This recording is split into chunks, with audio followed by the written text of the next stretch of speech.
Have you ever felt it? It's not a slow fade. It's not a gentle drifting apart.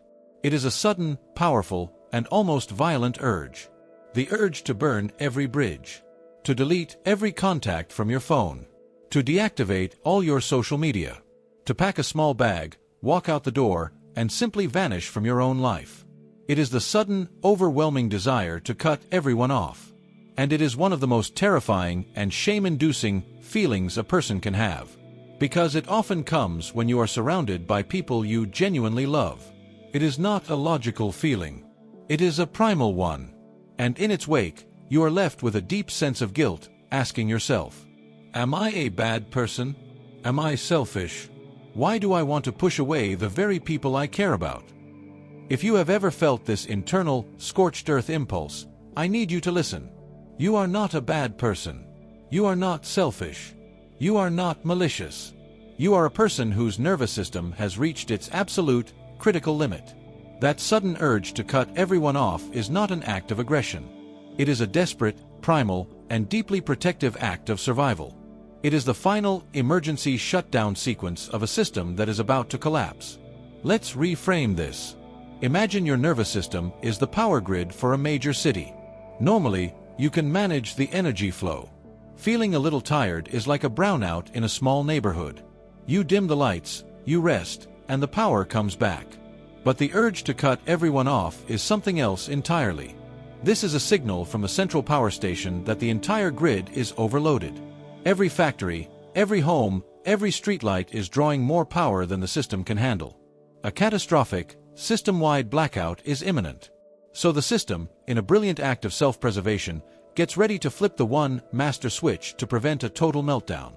That urge is not you wanting to destroy your city. It is the grid itself, trying to save itself from being destroyed. So what causes this massive power surge? The first reason is often terminal social burnout. Every social interaction, even the good ones, requires energy. You are giving attention, processing information, managing perceptions, offering empathy. You are making hundreds of tiny energetic withdrawals. For those of us who are highly empathetic, introverted, or in a caregiving role, our energy depletes much faster. This urge is the final stage of that burnout. It is the point where the very thought of one more text message, one more phone call, one more person needing something from you, feels like a direct and immediate threat to your survival.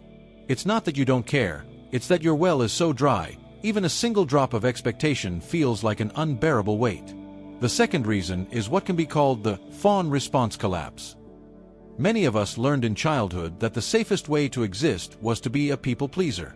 This is the Fawn trauma response. You became an expert at being agreeable, helpful, and accommodating. Your entire life became a performance of, I'm fine, how can I help you? But no actor can stay on stage forever. The urge to cut everyone off is the moment the actor collapses from sheer exhaustion. It is the rebellion of your authentic self, which has been suppressed for so long. It has been whispering no for years, but no one was listening. So now, its only option is to scream a global, system-wide NO to everyone and everything at once. It is a desperate bid to finally get off the stage.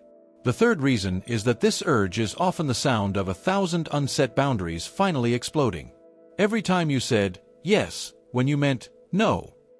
Every time you swallowed your own needs to accommodate someone else's. Every time you didn't speak up when a line was crossed. You were adding a little bit of pressure to an internal dam. You thought you were keeping the peace, but you were just storing the conflict inside of you. The urge to cut everyone off is the moment that dam breaks. Because you struggled to build a small, healthy fence to protect your energy, your system is now demanding the ultimate boundary, a fortress on a deserted island with a moat filled with sharks. It is a desperate and logical overcorrection for a lifetime of having no boundaries at all. And finally, this urge is often a deep, physiological state of nervous system shutdown. It is the freeze response in action. When a system is completely and utterly overwhelmed, the most ancient part of our brain takes over. And its strategy is to hide, to become small, to reduce all stimulation to zero. The desire to cut everyone off is the behavioral expression of this biological imperative. It is your primal brain saying, find the cave. Get in the cave. Stay in the cave until the threat has passed. The threat, in this case, is the overwhelming stimulation of life itself. So what is this urge really trying to tell you? If we translate this destructive impulse into its underlying, healthy need, the urge to cut everyone off is really your soul screaming for unapologetic, profound rest. The urge to disappear is really the need for silence and a complete end to the performance of being okay. And the desire to not talk to anyone is really the desperate desire to stop carrying the emotional weight of everyone else. So how do we honor this vital message without actually detonating our lives? The first step is to meet the urge with validation, not judgment. When that feeling rises, instead of thinking, I'm a terrible person, try thinking, wow, my system is at its absolute limit. This is a profound signal that I am in a state of burnout. Take the shame out of it and see it as a piece of data. Your body is sending you its most urgent SOS. The second step is to practice a controlled burn. You do not have to burn the whole house down. You can give the need for space a controlled, safe expression. This means communicating a temporary retreat. It means sending a simple, honest text to the people you trust. I am feeling really overwhelmed and need to go offline for a little while to recharge. I love you, I'm not mad, I just have nothing left to give right now. This honors your need for space, while also honoring the relationships you value. The third step is to identify and plug the energy drains. While you are in your cave, get brutally honest with yourself. What people, what situations, what obligations in your life are causing the biggest power surges? This is your opportunity to start practicing the small no's, so you don't reach the point of a catastrophic, global NO again. And finally, you must give yourself the thing the urge is screaming for: radical solitude. Schedule it. Protect it. Take a full weekend and turn off your phone.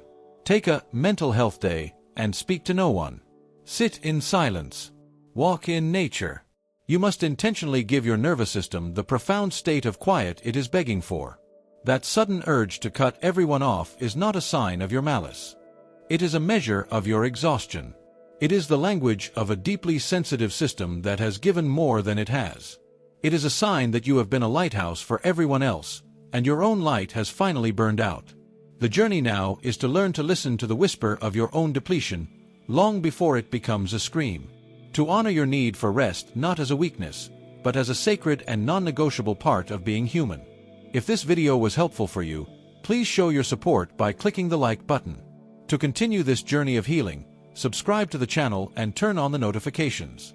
And if you know someone who sometimes disappears, please share this video. It might give them a language for their experience, and you a new way to understand them. Thank you for watching. It is safe to rest now.